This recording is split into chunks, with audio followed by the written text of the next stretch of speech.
कितनी क्लासें हो चुकी हैं इस बैच में? लगभग 7 क्लासें हुई हैं, शायद 7 या 8 क्लासें हुई होंगी। तो जैसे तुम्हें पता था कि सिलेबस में ये सिलेबस है, इसमें 3 3 6 और 1 7 और 8 9 10 यानी 10 टॉपिक हैं इसमें, ये संविधान वाले। और 10 में से अभी 7 क्लासों में हमारा एक टॉपिक हुआ है, और वो टॉपिक कौन सा है आपका? मौलिक अधिकार। और एक ये हो गया।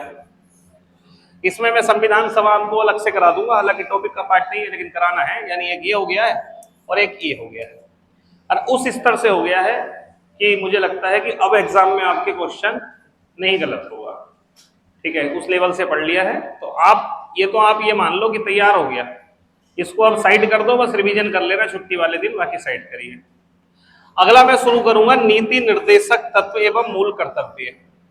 ठीक है, इन्हें भी उस लेवल से पढ़ना है। इसे पढ़ाने में मुझे लगभग आपको 2 दिन लगेंगे, इस टॉपिक को कराने में पूरे को। एक दिन तो इसमें लग जाएगा मुझे मूल कर्तव्य को पढ़ाने में, ठीक है, जो फंडामेंटल ड्यूटीज है उसको, और एक दिन लगेगा नीति निर्देशक तत्व पढ़ाने में। छोटे हैं, ज्यादा इंपॉर्टेंट नहीं है, बहुत गहराई से क्वेश्चन जाएगा भी नहीं, जहां तक जा सकता है वो बात कर लेंगे। फिलहाल जैसे मैंने कहा था कि आप ऐसे मानिए कि 40 में से 25 क्वेश्चन इन दोनों से रहेंगे, मूल विधि से और संविधान से, ये एवरेज है लगभग। तो इसमें हम 1-8 टॉपिक, इसमें कितने टॉपिक हैं आपके? 2 3 4 5 6 7 8 9 10 11 12 13, कुल मिला के 13 और 10 कितने टॉपिक हो गए? 23 टॉपिक हो गए ना टोटल, संविधान और मूल विधि के। तो आपके हो गए। आज मैं एक टॉपिक शुरू कर रहा हूं आपका, जिसे हम बोलते हैं सूचना का अधिकार अधिनियम, आरटीआई एक्ट। ठीक है, तो ये मूल विधि का पार्ट है, ये मूल विधि में आता है। ठीक है, ऐसे ही कर लेंगे। एक दिन आपका मानवाधिकार संरक्षण पढ़ा दूंगा, एक दिन आपको बीच बीच में ऐसे करके, तो एक टॉपिक वहां से, और आप देखेंगे कि धीरे धीरे हम ये 23 टॉपिक आपके कंप्लीट कर लेंगे। क्लियर है?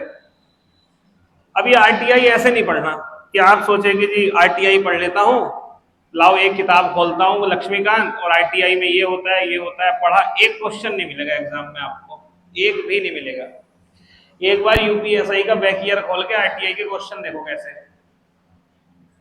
मैंने दोबारा सीट तैयार करी, आप सोच के देखो कि आरटीआई की मैंने एक सीट बनाई, यार आरटीआई की सीट प्रोवाइड करता हूं, कोई बात नहीं, बढ़िया पूरा मेन डीप जाके बनाई, और बनाने के बाद में मैंने यूपीएसआई के क्वेश्चन देखे, कवर ही नहीं हुए, मतलब कुछ क्वेश्चन है। तब जाके फिर दोबारा आरटीआई की सीट तैयार करी। अब जो सीट तैयार करी है वो ऐसी है कि मैं आपको वो सीट प्रोवाइड नहीं, लेकिन मैं आपको मेन चीजें डाटा नोट करा के लिख पाऊंगा, क्योंकि अपने आप में आरटीआई की सीट बन के वो 25 पेज की बुकलेट जाएगी। तो अब इतना तो नहीं पढ़ पाओगे ना तुम, इतना मैं दे भी नहीं, मतलब समझिए। तो उसमें क्या है, मैं मेन चीजें लिखवाऊंगा आपको, क्या कहां से आ सकता है। तो आप मूल विधि के तो अपने नोट्स बनाइए भाई, ये बात ध्यान रखिएगा। तो समझ रहे हैं, मूल विधि के आपको अपने नोट्स बनाने हैं।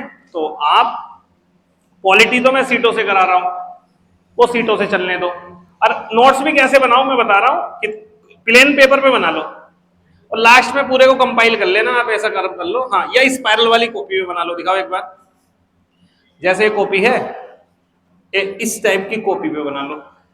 लास्ट में क्या करना है कि मान लो 20 पेज है, 20 पेज को काटा, यहां से उखेड़ा, उसको काटा स्टेपल करके, और उस वाली सीटों को लेकर एक कॉपी बन जाएगी। जब पेपर होगा आपका यूपीएसआई का, उससे पहले आपके पास एक ठीक ठाक सी 100-125 पेज की कॉपी आपके पास होगी। ठीक है, चलिए शुरुआत करते हैं। आरटीआई एक्ट, सूचना का अधिकार अधिनियम, एटेंडम टॉपिक है, और इस पर हम बात करते हैं आरटीआई एक्ट के बारे में। ठीक है, यूपीएसआई मूल विधि आरटीआई। ठीक है, ये मैंने बताया ना, मैं आपको एक कॉपी प्रोवाइड कर दूंगा, आपका डाटा बहुत मोटा हो जाएगा, यानी बहुत तो उतना ज्यादा काम का नहीं है। देखो सीधी सी बात है, आपको किसी भी टॉपिक को पढ़ना है तो उस टॉपिक का मतलब सबसे पहले आपको पढ़ना होना चाहिए कि भाई वो चीज है क्या। तो 2005 में एक अधिनियम लाया गया, अधिनियम सीधी बात है संसद द्वारा लाया गया होगा। तो संसद 2005 में एक एक्ट लेके आई जिसका नाम था आरटीआई एक्ट, जिसे कहते हैं सूचना का अधिकार। अब सूचना के अधिकार का क्या मतलब है? सूचना के अधिकार का सामान्यतः मतलब ये है कि जो भी सरकार का शासन प्रशासन का दस्तावेजी काम है, जो सूचनाएं हैं, वो आम जनता तक खुली हो, उसे हम कहते हैं, मतलब वो जो है वो मेन उद्देश्य है सूचना के अधिकार का। यानी एक ऐसा अधिकार जिसके तहत नागरिकों को अपने शासन प्रशासन से संबंधित सूचनाओं को जानने का अधिकार है, उसे हम कहते हैं सूचना का अधिकार। अब शासन प्रशासन का मतलब यहां पर क्या है? फॉर एग्जाम्पल के लिए, जैसे अब गांव का मैं नागरिक, अब ग्राम प्रधान ने जो है वो 5 साल राज किया, तो भैया मेरे ग्राम प्रधान को कितना पैसा आया, उसने कितनी रोडें उस पैसे से बनाई, इसको मुझे जानने का अधिकार होना चाहिए। तो आरटीआई मुझे यही अधिकार मुहैया कराता है कि मैं इस एक्ट के माध्यम से अपने ग्राम प्रधान के 5 साल का पूरा ब्यौरा ले सकता हूं कि उसने कितना काम किया और कितना रुपया उसने उसमें खर्च किया। ठीक है, तो मैं आपसे कहूं सूचना का अधिकार क्या है, तो आप सीधा कहेंगे सूचना के अधिकार का यहां पर मतलब है कि आम नागरिक जो है वो शासन प्रशासन संबंधी या सरकारी कार्यालय से संबंधित जो भी जानकारी वाली सूचना है, ठीक है, जो भी प्रासंगिक सूचना है, उसको हासिल करने का अधिकार जो है वो क्या है? सूचना का अधिकार है। ठीक है, ये तो एक मोटी मोटी बात हुई। अभी बात करेंगे हम कौन सी सूचनाओं को जान सकते हैं, कैसे जान सकते हैं, क्या क्या प्रोसीजर रहती है, क्या तरीका रहता है। अब मुझे लगता है इस क्लास के बाद आप आरटीआई मांगना सीख जाओगे, आपको ये पता चल जाएगा कि मुझे आरटीआई कैसे मांगनी है, ये भी आपको पता चल जाएगा। दूसरी बात आती है कि आरटीआई एक्ट की जरूरत क्या है, क्यों आवश्यकता है, आरटीआई एक्ट जरूरी क्यों है भाई, क्या रीजन है? तो देखिए, आरटीआई को समझने से पहले आपको समझना पड़ेगा सुशासन। सुशासन 2 शब्दों से मिलकर बना है, सु प्लस शासन। इसे कहते हैं आमतौर पर गुड गवर्नेंस, यानी सुव्यवस्थित शासन। पहले शासन समझते हैं क्या होता है, शासन क्या है।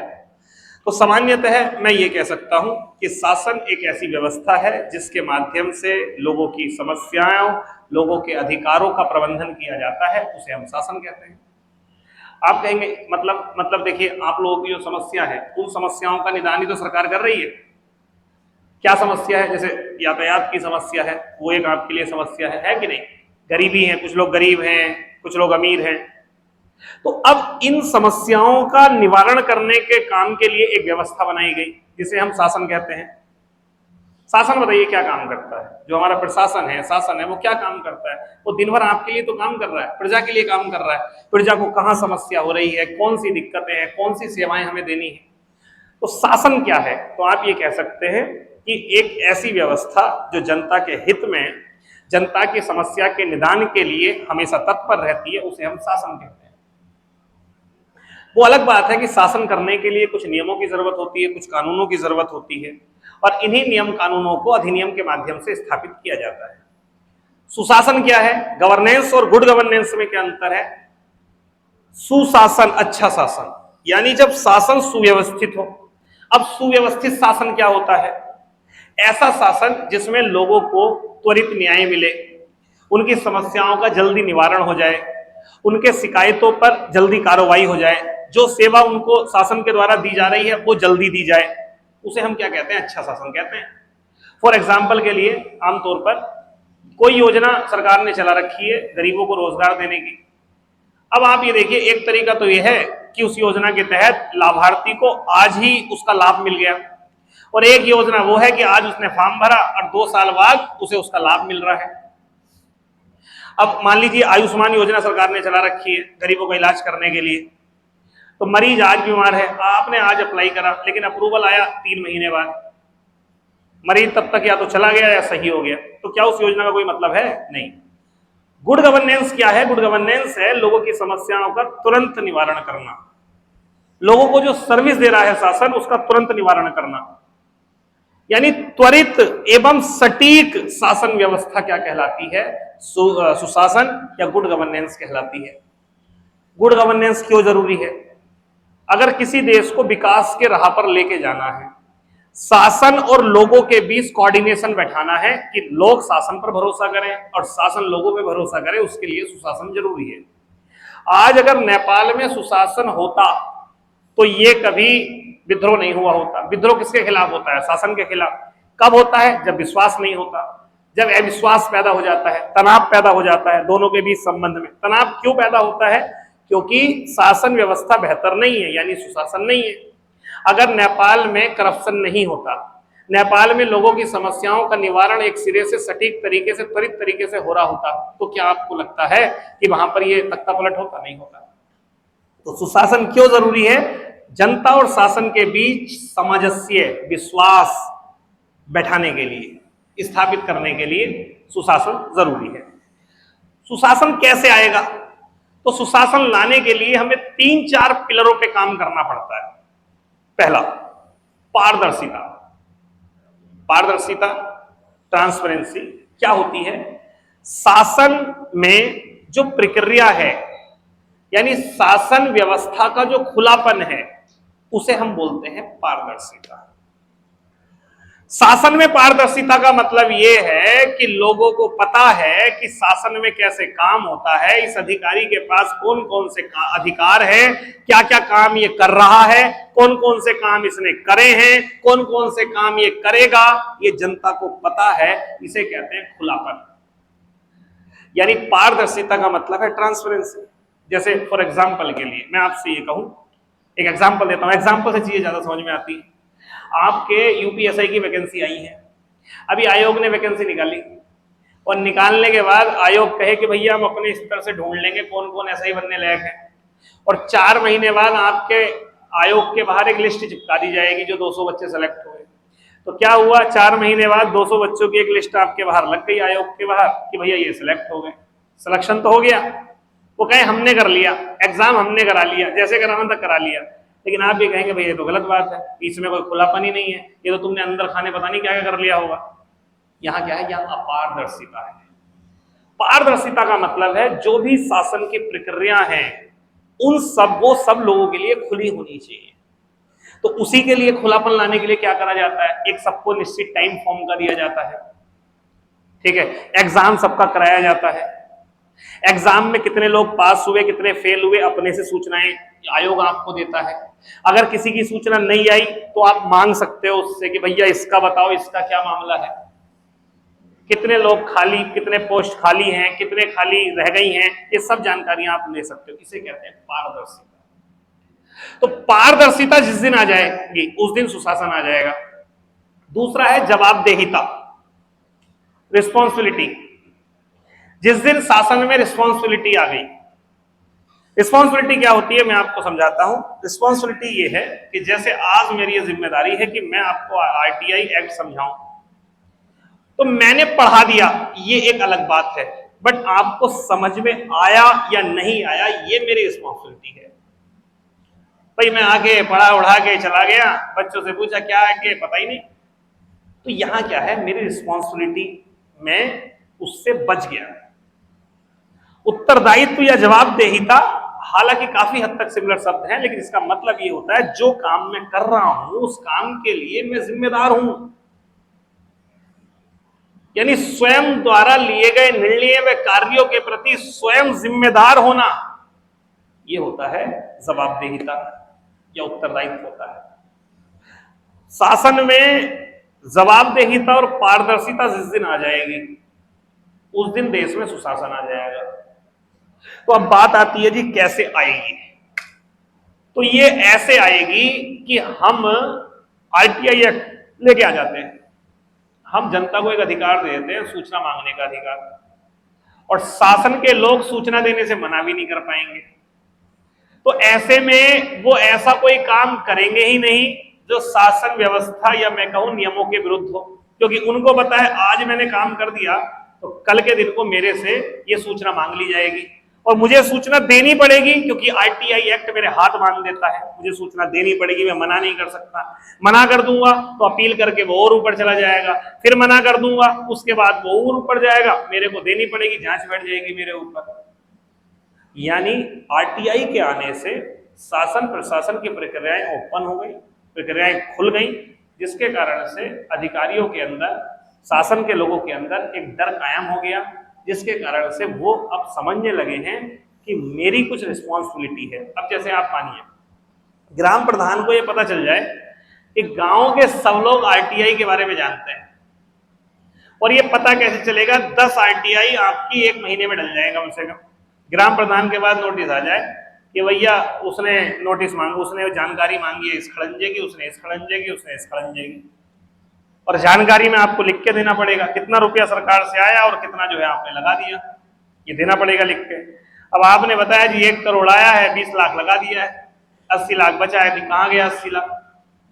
तो आप बताइए क्या उस गांव का प्रधान कल के दिन को करप्शन करेगा, भ्रष्टाचार करेगा? आप कहेंगे नहीं करेगा। कोई लूप होल होगा, कोई रास्ता बचा होगा जो आरटीआई से बाहर हो, तो एक अलग बात है। लेकिन हाँ ये क्लियर हो गया है कि अब वो नहीं करेगा, उसे पता है कि मेरे गांव के लोग आरटीआई एक्ट को जान पाए हैं, इसलिए वो कर सकते हैं ऐसे। तो आरटीआई एक्ट क्यों लाया गया? आरटीआई एक्ट लाया गया सुशासन लाने के लिए। सुशासन कैसे आता है? पारदर्शिता और जवाबदेहिता से आता है, और जवाबदेहिता और पारदर्शिता को स्थापित कौन करता है? आरटीआई एक्ट करता है। तो आरटीआई एक्ट क्या है, ये थोड़ी सी बात आपको समझ में आई, ठीक है। अब ऐतिहासिक पृष्ठभूमि के बारे में बात करें कि ये 2005 में क्यों आया, 2005 से पहले क्यों नहीं आया? पहली बात तो ये है। तो देखिए मैं आपको बता दूं, आपका जो सूचना का अधिकार है ये आपको 2005 में एज ए अधिनियम के तौर पे मिला, लेकिन सुप्रीम कोर्ट ने इंडियन एक्सप्रेस पेपर बनाम भारत संघ मामले में पहले ही घोषणा कर दी थी कि लोगों को सूचना का अधिकार होना चाहिए। आर्टिकल 19 फर्स्ट ए आपको वाक एवं अभिव्यक्ति की स्वतंत्रता देता है, यानी बोलने और अभिव्यक्त करने का अधिकार देता है। अब आप ये बताइए, मैं किसी चीज के बारे में तभी तो अभिव्यक्त कर पाऊंगा, तभी तो बोल पाऊंगा जब मुझे उसके बारे में पता हो। भाई भारत देश महान है, मैं भारत के बारे में गुणगान कब कर पाऊंगा? जब मुझे भारत के अंदरूनी चीजों का पता चले कि हमने क्या कैसे कर दिया और क्या शासन व्यवस्था में चल रहा है। इसका मतलब है मुझे भारत के शासन प्रबंधन से संबंधित जानकारी लेने का अधिकार होगा, तभी तो बहुत सारे राजनीतिक अभिव्यक्तियां मैं कर पाऊंगा। यहां तक कि मुझे किसे वोट डालना है, किसे नहीं डालना है, कौन ईमानदार है, कौन गैर ईमानदार है, कौन क्या है, मैं तभी कर पाऊंगा। तो आर्टिकल 19 फर्स्ट ए के तहत पहले ही सुप्रीम कोर्ट ने सूचना के अधिकार को मौलिक अधिकार के अंतर्गत घोषित कर दिया था। अब देखिए, घोषित करना और अधिनियम बना करके, कानून बना करके आपको प्रोवाइड करना, इस बात में बहुत अंतर है। जैसे 86वें संविधान संशोधन द्वारा 2002 में आपके संविधान में 21 के आर्टिकल जोड़ा गया, जिसमें शिक्षा का अधिकार आप लोगों को दे दिया गया, निःशुल्क शिक्षा का अधिकार छोटे बच्चों के लिए। लेकिन क्या 1986 से लोगों को यह अधिकार मिला? आप कहेंगे जी मिला क्या? ठीक है, सतही स्तर पे उतना मजबूती के साथ नहीं दिखाई दिया। जैसे हम कहें जी आर्टिकल 17 स्पष्टता के अंत की बात करता है, तो क्या स्पष्टता का अंत हुआ? आप कहेंगे जी कानून तो पूरे बना दिए, लेकिन अभी भी गांव में स्पष्टता है। अभी भी अगर एक बारात जा रही हो किसी दलित समाज के लोगों की, तो वहां पर टिप्पणी देखिए एकाएक सवर्ण वर्ग के लोग कैसे करते हैं, तो अभी भी अस्पष्टता है। आर्टिकल 22 आपको गिरफ्तारी के समय सुरक्षा देती है कि पुलिस आपको गिरफ्तार करने का कारण बताएगी, 24 घंटे के अंदर मजिस्ट्रेट के सामने पेश करेगी, आपको वकील करने का अधिकार होगा। क्या हर राज्य में हर महीने में ये अधिकार आपकी सुरक्षा कर पाता है? क्या पुलिस हमेशा इन रूल का फॉलो करती है कि आपके यहाँ आती है, हाँ जी भाई साहब आपको हम इस मामले में गिरफ्तार करने के लिए आए हैं? कई बार गिरफ्तारियां तो ऐसी होती है कि हल्का सा दिख गया, पता चला 4 पुलिस वाला है, उठा के डाला, मुंह बंद करा और ले गए सीधे थाने में। रीजन सामने वाली पार्टी से फैसला करना है। मौलिक अधिकार आप लागू कराने के न्यायालय जा सकते हो, लेकिन क्या भारत का हर एक नागरिक न्यायालय का रास्ता जानता है? कौन सा रास्ता हाईकोर्ट जाता है, कौन सा रास्ता सुप्रीम कोर्ट जाता है? मतलब समझिए, पता भी नहीं है, और ना आप में से किसी को पता होगा कि सुप्रीम कोर्ट का रास्ता कौन सा है और हाई कोर्ट का रास्ता कौन सा है। यहां तक कि आपको यह भी मालूम नहीं होगा किस लेवल का वकील हाई कोर्ट या सुप्रीम कोर्ट में केस लड़ सकता है, उसकी फीस कितनी होगी, कितनी बार जाना पड़ता है, तारीख पे मैं न जाऊं तो क्या होगा, मैं किसी की शिकायत कर दूं या कुछ भी कर दूं तो उसमें मुझे क्या होगा, नहीं पता हमें, अशिक्षा है। तो मौलिक अधिकार मात्र देने से और ये कहने से कि अगर आपको ये नहीं मिला तो न्यायपालिका इसकी सुरक्षा करेगी, उससे मौलिक अधिकार का काम पूरा नहीं हो जाता। तब उसके लिए सरकार को एक बड़ा कदम बनाना पड़ता है, और वो बनाना पड़ता है कानून। क्या कानून? जैसे 2009 में शिक्षा का अधिकार लाया गया और उसमें बिल्कुल तय कर दिया जी कि ये जो स्कूल होंगे इन्हें इतने बच्चे पढ़ाने पड़ेंगे या इनके इतने एडमिशन इन्हें जो है वो गरीबों को देना पड़ेगा, ये करना पड़ेगा, वो करना पड़ेगा, कंपल्सरी कर दिया। ऐसे ही 2005 में आरटीआई एक्ट लाया गया और वो एक्ट पारित हुआ। तो पारित होने के बाद बड़ा लंबा चौड़ा एक्ट है, उस पर हम बात करेंगे, ठीक है, उसी के बारे में हम बात करना है। तो सबसे पहले एक एक करके स्टेप बाय स्टेप समझते हैं। सूचना का अधिकार क्या है? सूचना का अधिकार का मतलब है कि कोई नागरिक सरकारी विभागों, कार्यालयों, मंत्रालयों, सार्वजनिक प्राधिकरणों, सरकारी योजनाओं और उनके कार्यों से संबंधित जानकारी मांग सकता है। यही है, ये सब शासन के अंग है। सरकारी विभाग हो, विभागों के कार्यालय हो, मंत्रालय हो, ये सब क्या है? ये शासन के ही तो अंग है, ठीक है। यह जानकारी लिखित हो सकती है, इलेक्ट्रॉनिक माध्यम से हो सकती है, दस्तावेजों की कॉपी हो सकती है, रिपोर्ट, फाइल नोटिंग, सरकारी आदेश आदि किसी भी रूप में हो सकती है। यानी केवल यही नहीं कि लिखित हो, जैसे स्टेटमेंट बना के आ जाए आपके सामने, ठीक है, तो वो कोई सी भी हो सकती है जानकारी, वो भाई सीधी बात है, वो जानकारी लिखित हो सकती है, इलेक्ट्रॉनिक माध्यम से हो सकती है, समझ रहे हैं, सॉफ्ट कॉपी के रूप में भी हो सकती है, ठीक है। इस अधिकार के तहत सरकार पारदर्शिता और जवाबदेही सुनिश्चित करती है। दो मेन चीजें हैं जो इस एक्ट से आपको मिल रहे हैं आपके देश में। पहला पारदर्शिता, ट्रांसपेरेंसी, और दूसरा अकाउंटेबिलिटी। तो आपसे कोई कहे क्यों जरूरी है, सूचना का अधिकार क्यों लाया गया? दो चीजों के लिए लाया गया, जवाबदेहिता, शासन के जो लोग हैं उनमें जवाबदेहिता आ जाए, और दूसरा ट्रांसपेरेंसी के लिए आ जाए। अब बात आती है ये क्यों जरूरी है, तो ये है गुड गवर्नेंस के लिए, यानी एक अच्छे शासन के लिए। अब अच्छा शासन कब आएगा, आ चुका है, नहीं आया है, ये कौन बताता है? ये बताता है इंडेक्स, पीस इंडेक्स बताता है हमारे देश में शांति कितनी है, ठीक है। अगर सुशासन किसी देश का होगा, कुछ लोगों ने कहा है सुशासन मतलब राम राज्य, कुछ कहते हैं सुशासन मतलब राम राज्य, राम राज्य मतलब कोई दुखी नहीं, यहां तक कि राम राज्य में जानवर जीव दुखी नहीं, यानी ऐसा राज्य है कि जहां पर लगा राम को कि शायद सीता जी के चरित्र पर लोग उंगली उठा रहे हैं और उस कारण से आपस में कुंठा उनके बीच में बढ़ रही है, समाज बट रहा है, तब उन्होंने सीता जी का त्याग करना ज्यादा उत्तम समझा। यानी एक ऐसा शासन जहां कोई भी दुखी ना हो, हालांकि इस स्तर को कोई प्राप्त नहीं कर सकता, ऐसा कभी हो भी नहीं सकता, लेकिन आप समझिए सुशासन का मतलब ये है जनता का ज्यादा से ज्यादा हित, ये है सुशासन।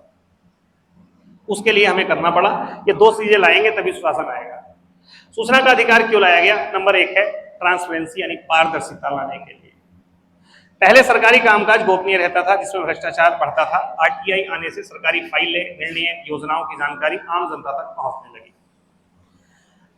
एक और सबसे बड़ी बात इसी दिशा में एक और है पारदर्शिता लाने के लिए, अकाउंटेबिलिटी लाने के लिए, जिसे हम बोलते हैं सिटीजन चार्टर। सुना है आपने सिटीजन चार्टर? मुझे लगता है आपके इसमें हो शायद है या नहीं, सिलेबस में, मूल विधि में, ठीक है। जनहित याचिका है, भूमि सुधार ये है, इसमें नहीं है सिटीजन चार्टर, ठीक है। क्या होता है सिटीजन चार्टर, मैं आपको बताता हूँ। इसी की दिशा में लाया गया। जैसे आप किसी कार्यालय में जाते हो, थाने में जाते हो, यहां तक कि कोटा लेने भी जाते हो, तो वहां एक नागरिक घोषणा पत्र लिखा हुआ होता है, उस पर लिखा हुआ होता है कि इस कार्यालय में आपको ये सेवाएं दी जाती हैं, अगर आपको ये सेवा नहीं मिलती है तो आप इस नंबर पे कॉल कर सकते हैं, अगर आपको ये नहीं मिलता है तो आप यहां जाकर के ये सेवा प्राप्त कर सकते हैं। यानी आपको कौन सा कार्यालय कौन सी सेवा दे रहा है, अगर आपको नहीं मिलती आप क्या कर सकते हो, ये सब भी कार्यालयों के द्वारा लगाना कंपलसरी है। इसे कहते हैं सिटीजन चार्टर। आप कभी जाना, पढ़ना, सबसे पहले किसी भी कार्यालय में जाओ, उनसे कहना अपना सिटीजन चार्टर दिखाओ मुझे कहां पर है। वो बोले नहीं लगा रखा है, बोले कैसे नहीं लगा रखा है, तो कंपलसरी है, कार्यालय में सिटीजन चार्टर लगाना कंपलसरी है। आपको पुलिस थाने में भी दिखाई देगा, यहां तक कि सरकारी अस्पताल में आप जाएंगे वहां तक आपको वहां का सिटीजन चार्टर दिखाई देगा, क्या चीज अपराध है, क्या आप नहीं कर सकते, कैसे आपको करना है, ठीक है। तो इस दिशा में वो भी एक प्रयास है। खैर आरटीआई के बारे में पहला क्यों लाया गया, पारदर्शिता के लिए, दूसरा भ्रष्टाचार को कम करने के लिए। लोग अब सरकारी अधिकारियों से सीधे सवाल पूछ सकते हैं, जिससे घूसखोरी, फर्जीवाड़ा और गड़बड़ी पकड़ में आती है। ठीक है, ये लैंग्वेज मैंने बहुत इजी करके लिखी है। ठीक है, मतलब बहुत इजी, आराम से इसे इंसान पढ़ सकता है, यानी 20 मिनट में पूरा पेज पढ़ लेगा। ठीक है, नागरिक सशक्तिकरण के लिए, यानी नागरिक सिटीजन के एम्पावरमेंट के लिए, क्या आरटीआई एक्ट से नागरिक मजबूत हुआ है? हाँ, बिल्कुल हुआ है। आप यूज नहीं जानते, अगर आज आपको आरटीआई मांगनी आ जाए, आज बता रहा हूं, आप अपने गांव के सबसे ताबड़तोड़ प्लेयर होंगे। ताबड़तोड़ मतलब लोग आपके पास आया करेंगे कि भाई साहब ये रोड थोड़ी सही करवा दीजिए ना, इसने आगे को बना लिया मकान, क्योंकि आपको आरटीआई मांगनी आ जाएगी। थोड़ा सा एक्टिव होना है, आपको आरटीआई मांगनी आ गई और साथ में आपको विभिन्न पोर्टल पर शिकायत करना आ गया। आपने आरटीआई मांगी, इतने इतने भाई इतने का ये बनाया गया, और पोर्टल पे अगर गड़बड़ लगती है आपने शिकायत कर दी। अब उस पर देखो, आज तो गुड गवर्नेंस धीरे धीरे आ रहा है, तब इस कंडीशन में क्या करना पड़ेगा, वहां पर जो है वो एक्शन लेना पड़ेगा सरकार को। अगला है सरकारी जवाबदेही तय करने के लिए, सरकार को अपने निर्णयों के पीछे कारण बताने पड़ते हैं, जिससे नीति निर्माण बेहतर हो, न्याय संगत होता है। लोकतंत्र को मजबूत करने के लिए, लोकतंत्र में जनता सर्वोच्च है, आरटीआई ने जनता को सच में सूचित मतदाता बनाया। मेन कौन है, सर्वोच्च कौन है? जनता। पॉलिटी का एक ही सार है, लोकतंत्र का एक ही सार है, हमें यह समझ जाना है कि सर्वोच्च कौन है? जनता। ठीक है, इसलिए न्यायालय ने अपने एक वर्डिक्ट में कहा था, वो समस्त सूचनाएं जो विधानसभा या संसद में डिस्कस की जा सकती हैं, उन सूचनाओं को जनता को भी जानने का अधिकार है। जो सूचना विधायक सांसद तक पहुंच रही हैं, जिन पे संसद में विधायकों के द्वारा डिबेट हो रही है, उन सूचनाओं तक भारत के नागरिक तक भी पहुंचना जो है वो बहुत जरूरी है। लागू होने की तारीख, सूचना के अधिकार के अधिनियम 2005 की मुख्य विशेषताओं की बात करते हैं। पहला है लागू होने की तारीख, इंपॉर्टेंट है, तारीख पूछ सकता है कब लागू हुआ है, तो कब लागू हुआ है? 12 अक्टूबर 2005।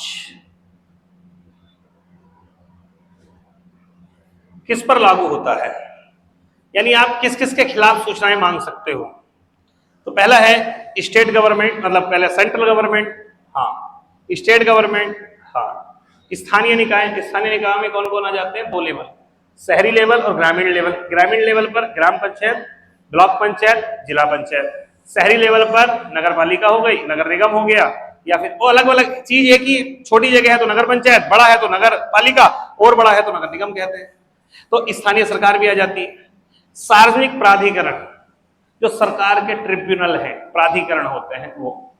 और अगला सरकारी फंड से चलने वाले, यहां तक कि एनजीओ, ऐसी संस्थाएं जो सरकारी फंड से चलती हैं, वो सब भी इसके अंडर में आती है। यानी आरटीआई एक्ट, जो भारत का आरटीआई एक्ट है, वो सबसे विशेष बात यह है उसकी कि वो बहुत व्यापक है। कुछ अपवाद हैं जो मैं डिस्कस करूंगा, आप किसकी जानकारी नहीं ले सकते हो। अपवाद है, बात करेंगे हम इसमें। खुफिया एजेंसी है, जैसे रॉ की जानकारी है, आप जानना चाहें जी, हमें अधिकार है, हम ये जानना चाहते हैं कि भारत के इस समय कितने रॉ एजेंट हैं, कौन कौन से देश में काम कर रहे हैं, उनका नाम क्या है, आपको नहीं दी जाएगी जानकारी। क्यों? क्योंकि ये भारत की शासन व्यवस्था में बाधा का कारण बन सकता है। तो जहां पर जरूरत नहीं, और ये वाला अधिकार रॉ के बारे में, एजेंट के बारे में जानने का अधिकार किसी सांसद या विधायक को भी नहीं है, समझिए।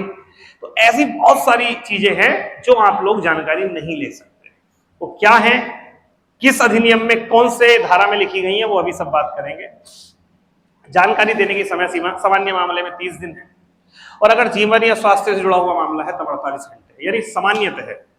नॉर्मल कोई मामला है, मुझे देखना है कि ग्राम प्रधान ने रोड जो है वो कब क्या से क्या डाटा है, तो मुझे ये सूचना का अधिकार ये कहता है कि 30 दिन के अंदर अंदर आपको ये सूचना दी जाएगी। लेकिन मान लो मामला बहुत अर्जेंट है, मुझे ऐसी सूचना चाहिए कि उस सूचना से किसी की जान का मामला जुड़ा हुआ है,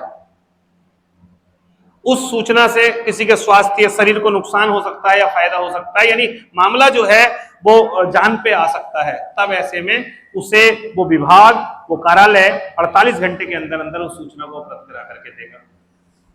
ठीक है, तो ये विशेष बात है, 30 दिन और 48 घंटे ध्यान रखिएगा। सूचना अधिकारी हर विभाग में पीआईओ पब्लिक इंफॉर्मेशन ऑफिसर उसको बोलते हैं, आगे इस पे बात करेंगे। अपील का प्रावधान अभी बताएंगे, अपील प्रथम अपील अधिकारी और द्वितीय अपील अधिकारी क्या होता है। सबसे पहले सूचना के अधिकारी जो होता है, जो लोगों से मिलता है, उसे हम बोलते हैं पब्लिक इंफॉर्मेशन ऑफिसर। तो ये जो पीआईओ होता है, पब्लिक इंफॉर्मेशन ऑफिसर होता है, ये वो ऑफिसर है जो पहली सीढ़ी है जो जनता से बात करती है। ठीक है, आप ऑनलाइन डाल सकते हो, अब तो ऑनलाइन भी है, ठीक है, लेकिन आप पीआईओ के ऑफिस जाकर के सीधा कि भैया इस मामले पे हमें आरटीआई चाहिए, आप हमें आरटीआई दे दीजिए। मान लो उसने आपको 30 दिन में आरटीआई नहीं उपलब्ध कराई, तो क्या होगा? तो आप अपील कर सकते हैं। मान लो तब भी नहीं हुआ, तब आप सीधा आयोग के पास द्वितीय अपील कर सकते हैं।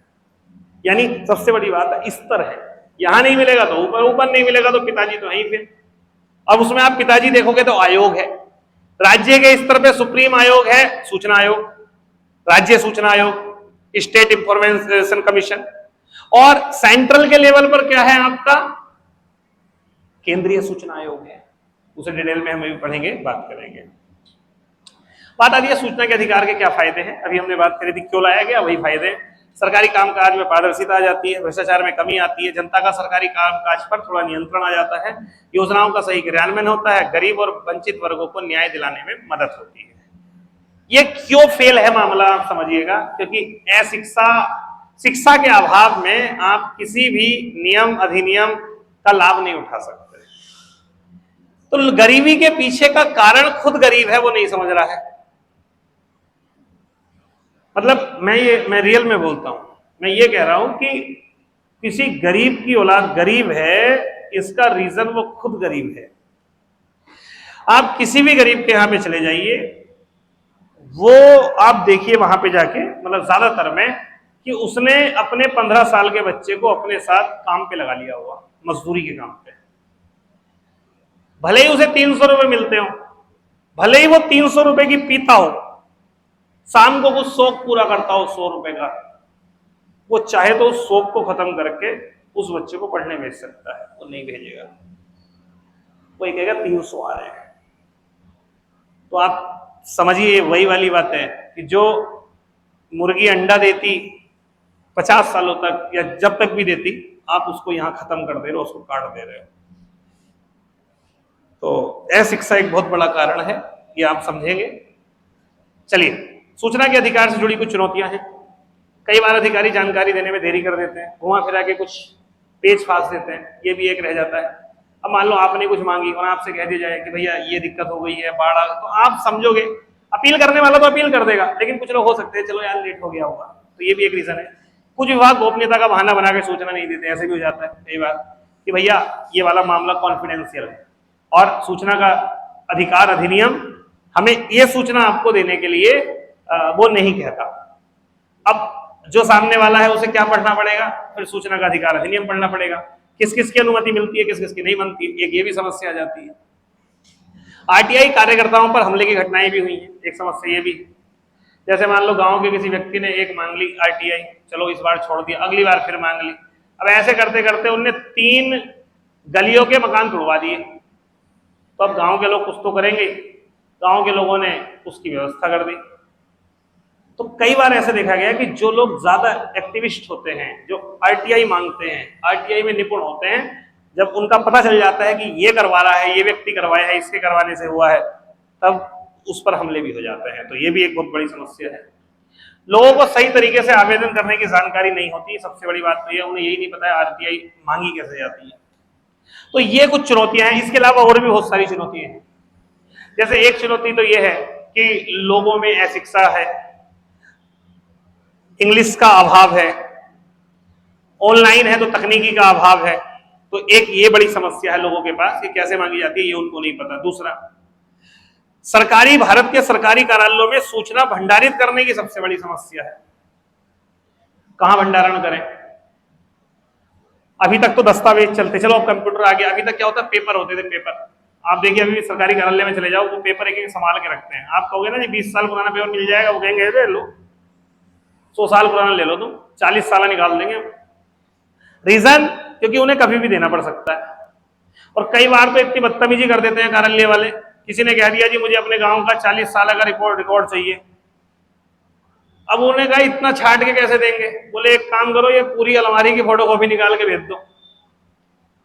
तो ऐसा भी देखा गया कि किसी ने आरटीआई मांगी और उसमें जानकारी ऐसी थी कि उसने बिल्कुल परफेक्ट नहीं दे पाया वो कि मुझे ये चाहिए, उसने कह दिया ये दे दो। तो कार्यालय ने पूरे के पूरे 1.5-2 लाख पेपरों की फोटोकॉपी करके उसके घर भिजवा दी। और ध्यान रखना आपको चार्ज देना पड़ता है फोटोकॉपी का, साथ में बिल, कि जी आपको ये बिल तो देना पड़ेगा तभी तो आपको ये मिलेगा। ऐसे भी हुआ है, आज ऐसे कई मामले आप सुनेंगे कि मैंने आरटीआई मांगी थी, ये 50,000 पेपर की आरटीआई भेज दी उन्होंने घर पे। तो ये भी एक बहुत बड़ी समस्या है। दूसरा, इंफ्रास्ट्रक्चर। आप भारत को डिजिटल कर रहे हैं, आरटीआई एक्ट डिजिटल होना चाहिए, उसके लिए नेट कहाँ है, इलेक्ट्रिसिटी कहाँ है, पानी। मान लो ये सरकारी कार्यालय होता और पूरा डाटा इस कंप्यूटर में सेव होता, तो अभी जो पीछे 1 महीना पहले बाढ़ आई उसमें बह गया होता, तो मैं फिर कहां से देता आरटीआई? ये भी एक समस्या है ना। कार्यालय कई, अब बाढ़ आई है ना, तो कई लोग हरियाणा में कई कार्यालय बह गए होंगे। अब उनसे तुम आरटीआई मांगोगे अब से 2 साल पुरानी, वो क्या कहेंगे? जी हमारा तो नुकसान हो गया, बह गया। फिर वहां पे कौन जज, कौन क्या क्या आरटीआई करेगा? तो बहुत सारी समस्याएं हैं जो इससे संबंधित है। चलिए स्टार्ट करते हैं एक एक करके, ठीक है, पूरे मामले को। पहला है अधिनियम का परिचय। पूरा नाम क्या है इसका? आरटीआई एक्ट हम शॉर्ट में कह देते हैं। पूरा नाम है इसका राइट टू इंफॉर्मेशन एक्ट 2005। लागू होने की तिथि 12 अक्टूबर 2005। उद्देश्य पारदर्शिता और जवाबदेहिता को बढ़ाना, भ्रष्टाचार को कम करना और जनता को सरकारी जो कार्य प्रणाली है उसमें भागीदार बनाना और विश्वास को बढ़ाना। अधिनियम को कैसे बनाया गया? आरटीआई अधिनियम को 6 अध्यायों और 2 अनुसूचियों में बांटा गया। यानी आरटीआई एक्ट में कितने अध्याय हैं? 6, ठीक है। और अनुसूचियां कितनी हैं? वो 2 हैं। अध्याय मतलब जैसे हम संविधान की बात करते हैं कि संविधान में कितने भाग हैं, तो हम कहें संविधान में 22 भाग हैं, बट उसके अंदर अलग अलग आर्टिकल हैं। जैसे भाग 3 में आप देखोगे कि भाग 3 में आर्टिकल 12 से लेकर आर्टिकल 35 तक है, यानी कई सारी धाराएं हैं। ऐसे करके अध्याय कितने हैं आपके? 6 हैं। अनुसूचियां कितनी है? 2 हैं, लेकिन इसमें बहुत सारी धाराएं हैं। तो कुल धाराएं कितनी हैं? 31 धाराएं हैं। तो क्वेश्चन यहीं से बनेंगे, आरटीआई एक्ट में कुल कितने अध्याय, कितनी धाराएं हैं? तो कितने अध्याय? 6 अध्याय। कितनी धाराएं? 31 धाराएं। कितनी अनुसूचियां? 2 अनुसूचियां हैं। तो अब एक एक करके हमें पढ़नी है धाराएं। मेन गेम है, जो आपके क्वेश्चन पूछे हुए हैं वो धाराओं से है। आरटीआई एक्ट की कौन सी धारा ये प्रावधान करती है? आरटीआई एक्ट की यही तो मूल विधि है। कानून पढ़ने हैं आपको। हम सोचते हैं क्या कानून, कि आपसे वो दंड संहिता पूछेगा। आपसे क्यों पूछेगा भैया दंड संहिता? उसमें आपका काम थोड़ी है, वो तो जज का काम है। धाराएं पुलिस थोड़ी ना वो करेगी, वो मेन काम जो है वो जज का है। वो जज देखेगा दंड का प्रावधान। आपको तो पहले की कार्रवाई पता होनी चाहिए, यातायात नियम पता होना चाहिए, महिलाओं या बच्चों से संबंधित एक्ट के तहत पुलिस क्या कर सकती है, क्या नहीं कर सकती है। महिला कोई क्राइम कर देती है किसी अधिनियम के तहत, तो किसको क्राइम माना जाएगा, किसको क्राइम नहीं माना जाएगा, ये सब व्यवस्था समझ रहे हैं। तो एक एक करके बात करते हैं इसकी, ठीक है। तो आप मुझे बताइए, क्या मैं आपको शॉर्ट में नोट करा दूं या फिर ये सीट प्रोवाइड करके आप इसी से कवर कर लो? आप बताइए। अभी मैं बता दे रहा हूं आपको। देखो सीट मुझे मतलब वो प्रोवाइड किया, वो तो मैं निकाल दूंगा। इसे ये है अध्याय 1। अध्याय 1 में 2 धाराएं हैं, ठीक है। उसके बाद अध्याय 2, इसमें 3 से लेकर 11 तक की धाराएं हैं। तो धारा 3 क्या कह रही है, धारा 4 क्या कह रही है, 5 क्या कह रही है, धारा 6 क्या कह रही है, 7 क्या कह रही है, 8 क्या कह रही है।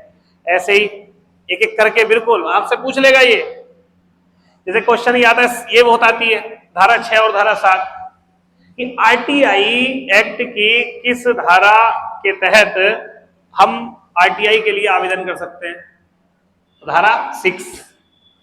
इसी प्रकार से पूछ लेगा कि आरटीआई एक्ट की किस धारा के तहत आरटीआई अधिकारी 30 दिन के अंदर सामान्य जानकारी यानी सामान्य आरटीआई की सूचना उपलब्ध कराएगा।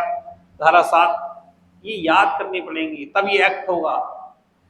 ये थोड़ी है कि मैंने बताया किताब लेके आरटीआई एक्ट आयोग क्या है, ये क्या है, इसको पढ़ने नहीं बनेगी बात।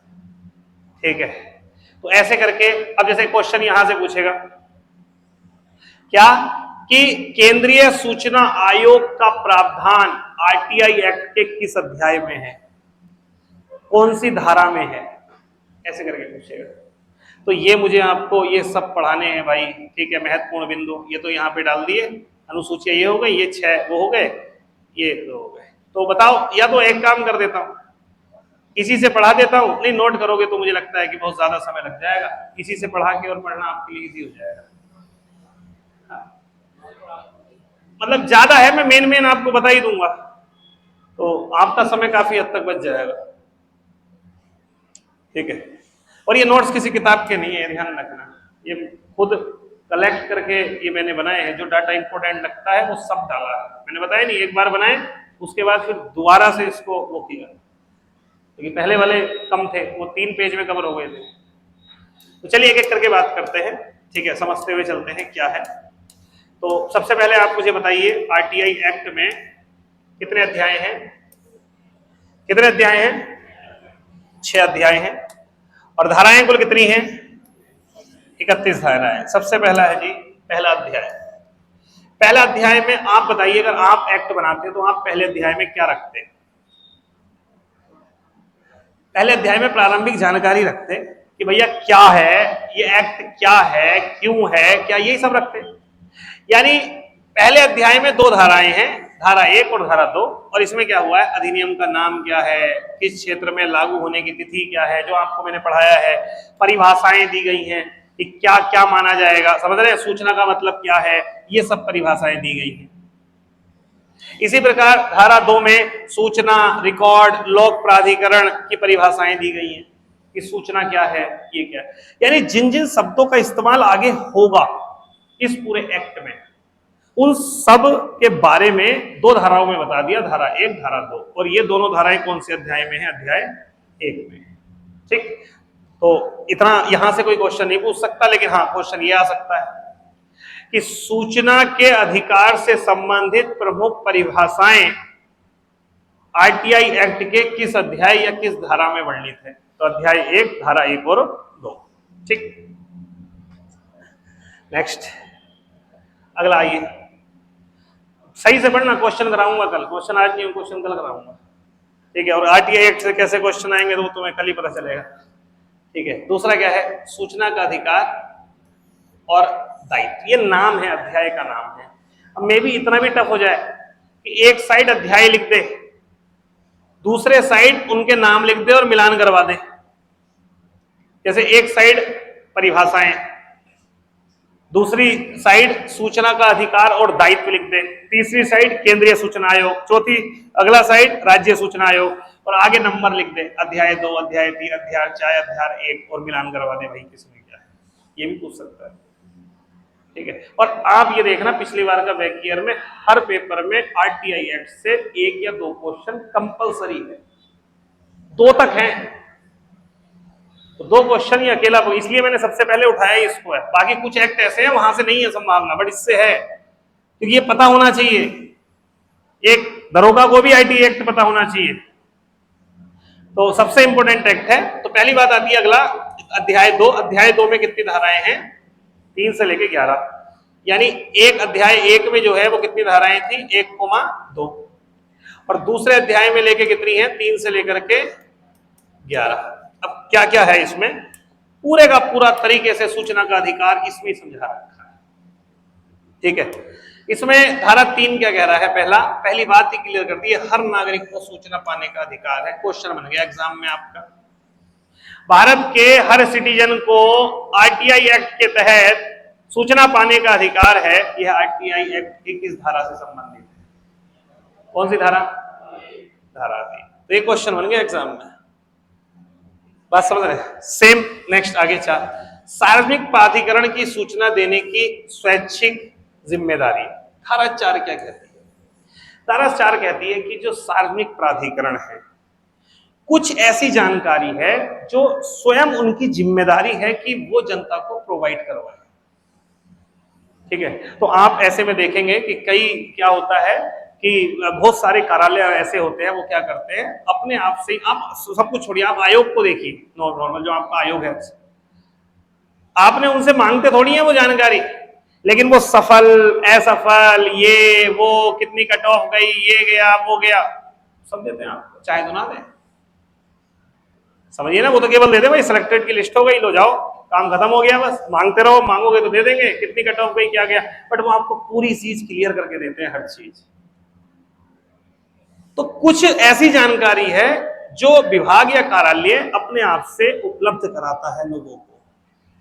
जरूरी नहीं है मांगा जाएगा, अपने से भी कुछ देना है, यानी इसे बोलते हैं स्वैच्छिक सूचना का प्रसारण, यानी स्वैच्छिक रूप से सूचना को लोगों को देना। यह किसमें है आपका, धारा 4 में। धारा 5 जो है ये इंपॉर्टेंट है, ध्यान रखिएगा। धारा 5 जुड़ी हुई है पब्लिक इंफॉर्मेशन ऑफिसर से। ठीक है, ये पहला अधिकारी होता है जिसे हम बोलते हैं PIO। ठीक है, सार्वजनिक सूचना अधिकारी।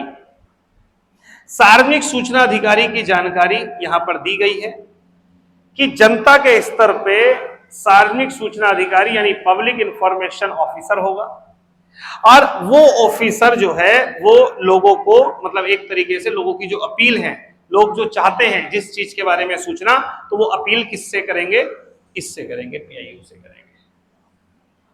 ये नहीं दे पाएगा तब कहां जा सकते हैं, वो बात आगे है। धारा 6 में दी हुई है आवेदन प्रक्रिया, कैसे आवेदन आप करेंगे, तो आवेदन प्रक्रिया की जानकारी किसमें है, धारा 6 में है। और धारा 7 ये कहती है कि सामान्य स्थितियों में 24 घंटे के अंदर अंदर सूचना उपलब्ध कराई जाएगी, सॉरी सामान्य परिस्थितियों में आपका 30 दिन के अंदर अंदर सूचना उपलब्ध कराई जाएगी, और मान लीजिए ज्यादा इमरजेंसी है, मामला स्वास्थ्य किसी जान से संबंधित है, तब सूचना कितने घंटे में दी जाएगी आपकी, 2 दिन में, यानी 48 घंटे में। ठीक है, तो बताओ PIO का प्रावधान कौन से आर्टिकल में है, वो तो कौन सी धारा में है, धारा 5 में। ठीक है, इंपॉर्टेंट है, ध्यान रखिएगा, धारा 5। ठीक है, हर नागरिक को सूचना पाने का अधिकार होगा। ठीक है, सूचना पाने का अधिकार कौन सी धारा, धारा 3। ठीक है, इसी प्रकार से धारा 7 क्या कहती है, सूचना देने की समय सीमा। ठीक है, याद करोगे याद हो जाएगा। धारा 6 क्या है, आवेदन प्रक्रिया, कि किस तरीके से आवेदन किया जाएगा, तो आवेदन किसके माध्यम से करा जाता है, पब्लिक इंफॉर्मेशन ऑफिसर के द्वारा। नेक्स्ट अगला है धारा 8 और 9, इसमें है सूचना देने से छूट, किन किन को एग्जम्पशन मिला हुआ है। ठीक है, क्या क्या चीजें रह सकती हैं, जैसे मामला राष्ट्रीय सुरक्षा का है, नेशनल सिक्योरिटी का मामला है, जैसे मैंने बताया खुफिया एजेंसी है, अब उनसे संबंधित मामला है, देश की सुरक्षा को खतरा हो सकता है, आपको सूचना नहीं दी जाएगी। दूसरा मामला मतलब गोपनीयता का है, प्राइवेसी का मामला है, किसी का राइट टू प्राइवेसी प्रभावित हो रहा है, मतलब समझिए ना, आप ऐसी जानकारी मांग रहे हैं किसी अधिकारी के बारे में कि जी बताओ ये अधिकारी कहाँ रहता है, किसी घरवाली का पता बताओ, तो ऐसा थोड़ी ना अधिकारी के बारे में आप कुछ भी पूछोगे तो बताया जाएगा, आपको नहीं बताया जाएगा। ये क्या है, ये गोपनीयता का मामला है, प्राइवेसी का मामला है। ऐसे तो आप कुछ भी पूछ लो, नहीं पूछ सकते ना, रीजन वो गोपनीयता का मामला है। ऐसे ही कुछ व्यावसायिक रहस्य है। व्यावसायिक रहस्य क्या होते हैं, बहुत सारी चीजें हैं, ऐसे मान लो कोई सार्वजनिक कंपनी है, कोई भी कंपनी है, मैं एग्जांपल से आपको देके बताता हूं। अब मान लो कोई भी कंपनी कोई प्रोडक्ट बना रही है, तो उसका एक गुप्त फॉर्मूला होता है ना। अब किसी का इसी प्रकार से कोई गुप्त फॉर्मूला है और आप कहो जी हमें तो RTI में यही जानना है, नहीं। तो इसी प्रकार से ये तो चलो प्राइवेट के लिए हो गया, तो इसी प्रकार से कुछ चीजें ऐसी हो सकती है जो रहस्य में है, जिनको बताना सही नहीं है, तब ऐसे में भी कुछ हद तक जो है वो RTI एक्ट से छूट दी गई है। ठीक है, तो ये छूट का मामला जो है वो कौन सी धारा जुड़ी हुई है, धारा 8 और धारा 9। ठीक है, बाकी धारा 10 और धारा 11 इतनी इंपोर्टेंट नहीं है आंशिक सूचना से, और धारा 11 तीसरे पक्ष से, ये इतनी इंपोर्टेंट नहीं। ठीक है, तो आपने कुछ नोट थोड़ी करा है, पहले ये बताइए, कुछ नहीं लिखा ना। अब यार इसमें भी क्या है ना, मैं सोच रहा था कि थोड़ा थोड़ा कहीं मुझे लिखवाने की जरूरत पड़ जाए तो आप उसे लिख तो लोगे।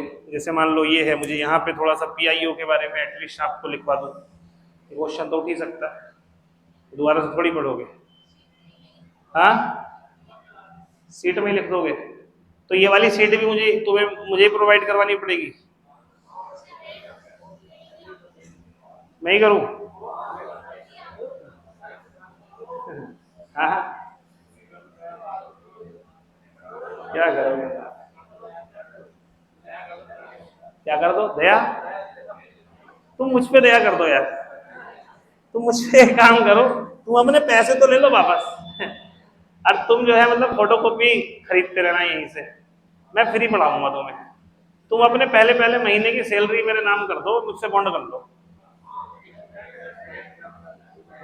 इसमें पता हाँ कौन कर रहा होगा? जिसे पता है कि बड़ा मुश्किल है जॉब लेना, वो तुरंत हाँ कर देगा। जिसको पता है कि यार नहीं मेरी तो है ही है, वो उसमें भी डरेगा, यार एक महीना बहुत होता है, एक महीने की मेहनत। सब कहते हैं, आज तक पूरी कोचिंग में एक व्यक्ति मैंने ऐसा देखा है जिसे मैंने हॉस्टल पे रखा था, वो भी उसने कुछ अपनी साइड से नहीं दिया, वो भी ये माने कि आया बहुत गरीब था, वो कह रहा है सर मेरे पास पैसे नहीं है, तो मैंने कहा ठीक है, तो पढ़ने में सही था, मेरी बात हुई, तो मैंने उसको हॉस्टल पे फ्री रखा। मैंने पाजी से कहा कि पाजी तुम इसको रखो, जो भी खर्च वर्च हो, अगर ऐसा कुछ होगा तो बताना, बाकी तू इसे फ्री रखो भाई। तो उन्होंने उसको फ्री रखा, कोई रुपया नहीं, कोई पैसा नहीं। 6 महीने 7 महीने रहा, तैयारी भी चल रही थी होगा, और उसका फाइनली सिलेक्शन हो गया एसएससी स्टेनो में। तो वो जॉब पे चला गया, गरीब था, बहुत घर से गरीब था, इतना गरीब कि जैसे घर में मानो कि सोने के लिए एक ही रजाई हो और सोने वाले 3 हो, तो कैसे पॉसिबल हो, भाई हैं, ये हैं, वो हैं, इस लेवल की वो।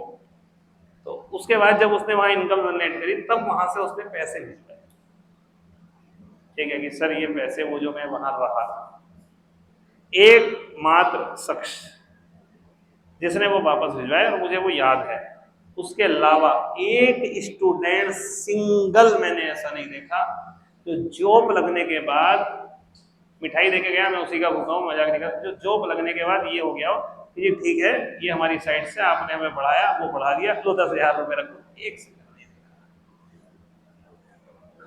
लेकिन मैं आपको बताता हूँ, जब अभी मैं ये बात बोल रहा हूँ तो आप में से कम 10 लोगों के मन में ये बात आ रही होगी, सर जी जिस दिन बन गए ना तुम रुक तो जाओ, 50,000 रखेंगे सामने। अब मैं तुम्हें बता दे रहा हूं, वो दिन कभी नहीं आएगा। जॉब लग गई तो ये बात खत्म हो जाएगी, जॉब नहीं लगी तो ये बात बनी रहेगी। जॉब लगते ही बच्चा क्या हो जाता है, बदल जाता है। बदलता नहीं, उसको लगता है यार ठीक है, पढ़ा दिया हमने, ये कर दिया, वो कर दिया, होता है। अभी आपको बताऊं, एक लड़की पढ़ती थी क्लास में, पिछले बैच में, उसने टॉपर भी किया था, हमने एक टेस्ट करवाया था, तो वो स्टूडेंट रही है लंबे समय से, और मुझे पक्का पता था, मैं बैट लगा चुका था ऑफिस में, मैंने कहा इसका सिलेक्शन हो जाएगा, लिख लेना, नहीं हुआ तो भाई साहब मैं लेता हूँ जिम्मेदारी। उसका जब टेस्ट हो रहा था, टेस्ट क्लास में चल रहा था, मैंने ये भी बोल दिया, मैंने कहा ये टॉप आएगी, लिख लेना, कोई टॉप थी। तो जिस दिन रिजल्ट आया, मुझे किसी का फर्क नहीं पड़ा, मैंने सोनू जी से कहा यार उसके पापा भी आते हैं, एक बार उन्हें फोन करो सिलेक्शन हुआ कि नहीं हुआ। उन्होंने फोन करा, बोले सिलेक्शन हो गया। और सिलेक्शन होने के बाद उन्होंने कहा भाई साहब सिलेक्शन हो गया, हम आपके पास कल को आते हैं मिलके। ठीक है, मिलना तो मिलना ही क्या है, एक पैसे की कमी थोड़ी आ रही है, पैसे मैं भी कमा रहा हूँ, पैसे भी कमा, ठीक है, और भी काम कर रहा हूँ, कोई 5-10,000 रुपये से क्या ही मैं बदल जाऊंगा भाई। बात होती है सामने वाला किस भाव से चीजें दे रहा है या सम्मान कर रहा है, वो भाव की होती है कमी, पैसे की नहीं होती। पैसे सब कमाते हैं, ठीक है, पैसे की भूख उसे होगी जिसने देखा नहीं होगा। मैंने तो सब कुछ अपने बलबूते कराया, तो मुझे तो वो है ही नहीं कभी कि ये है वो है। तो अब आज तक इतने दिन हो गए, तो आज तक ना उसके पापा ना वो किया है। एक मिठाई की तो बात थी 300 रुपए की, क्या हो जाता, अरे मैं मंगा लेता यहाँ से डिब्बा, वहां दिल रुकता है। ठीक है। इसलिए जब बच्चे से मैं किसी को आता है ना बच्चा की सर हम फीस जॉब लगने के बाद दे देंगे कि बॉन्ड कर लो आप, तो मैं ऐसे कहता हूँ, मैंने कहा फ्री पढ़ ले, बॉन्ड नहीं करो, फ्री पढ़ ले, तेरे मन में अगर होगा तो तू खुद आ जाएगा। और नो डाउट आया ही नहीं, मैंने कहीं से कर रखा है। एक लड़की और थी वो फ्री पढ़ी, मुझे पता है वो 1.25 साल फ्री पढ़ी है, क्योंकि 2 बार 3 बार तो मैंने सोनू से कहा इसको स्लिप फ्री बना के दे दो। लास्ट टाइम उसका सिलेक्शन हो गया, लास्ट टाइम पूरा समय पढ़ी है।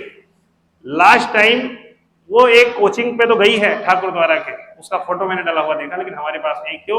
उसे लगा कि सर ये ना कहते कि वो पैसे दे दो 12 महीने वाले। ये तो आदमी उसी के स्तर से रह पाता है, वो जिस स्तर का होता है, वो अपने से ऊपर या नीचे के स्तर को समझ ही नहीं पाता। ठीक है। और जो ये मानसिकता से सोचते हैं ना ठाकुर द्वारा में कि मैं किस मानसिकता का व्यक्ति हूं कैसे, और उनको अगर ये लगता है कि मैं मनी माइंड हूं, वो समझ ही नहीं पाए फिर आज तक। ठीक है, मैं आपसे हकीकत बात बता रहा हूँ।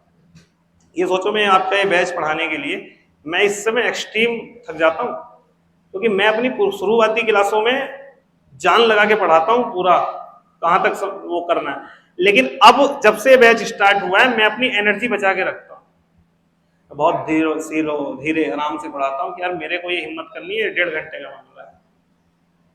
ठीक है। इसके बाद फिर मैं एक क्लास और बनाता हूँ 1.5 घंटे की, इसके जस्ट बाद वो मैं यूट्यूब पे डालता हूँ फ्री उत्तराखंड वालों के लिए, क्योंकि वहां पे बच्चों का ये कहना है कि सर ये कुछ कंटेंट ऐसा है जो यहाँ पे कोई टीचर ही नहीं है ऐसा। तो उस उत्तराखंड के हम बहुत कम समय में 10,500 बच्चे जोड़ पाए हैं। सोचो मैंने एक छोटा सा बैच शुरू करा था, उसमें 483 एडमिशन है, 483 एडमिशन है लेखपाल पटवारी में एप्लीकेशन पे। उनका प्यार ऐसा है मैं रोक ही नहीं पाता, मैं हिम्मत करके क्लास बनाता हूँ, फिर यहाँ पे शाम को घर पहुंचता हूँ 7 बजे। खैर चलो मुद्दे पे आओ।